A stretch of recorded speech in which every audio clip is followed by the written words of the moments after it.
Hi, it's Thad with Willoway. We're in one of our greenhouses today and talk a little bit about some of the sticking that we do in the wintertime.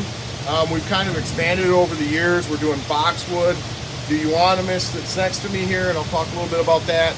We do mops chamaecyparis, we're doing taxus, pieris, a number of different things we're getting to root. Some of this stuff is to increase the plant numbers because we've actually sold, we're selling heavier on crops, so we want to bring more on.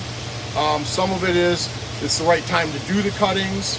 So like boxwood is more of a wintertime cutting for us, and then that's why we have these tents. This is to keep the humidity high underneath. So we're running about, we want to run somewhere around 85%. We've been running this year and our sensors about 90%, but we're getting really good rooting. We just took the tents back off of this.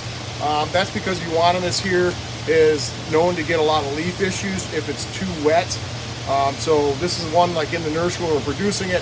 It's only morning water. We want it to dry the foliage off as early as possible, similar to what you do with roses.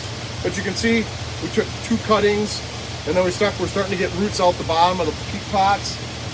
And when we start to see growth initiated is usually when we start to associate that we got some rooting going on. So this emerald gold, and we have a couple other varieties that we've done.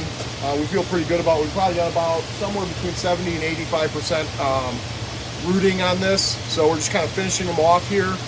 We will go to the cooler with these for a dormancy period before we shift them in the spring. We've got another crop underneath the tent here.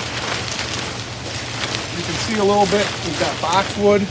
We're trying a new process here and using more of a jiffy cell.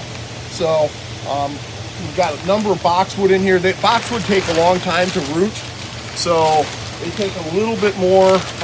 We have bottom heat on these benches, but it does take a little more time. So they're a little slow to root. So they'll be with us. We have green giant chusha in the house. We've got roots on that. Actually, we're kind of pacing a little ahead on that.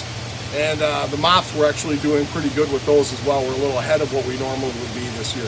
So this tenting process, we've been evolving over time. We had just metal hoops that we're going over. This year we built the wooden rack and drilled holes and then put the 1-inch conduit over and then pulled polyhouse plastic over them and cut it. We did put the skirting on to keep the bottom heat a little better and keep it coming up in the house to also help with the humidity control as well, keep that more stabilized.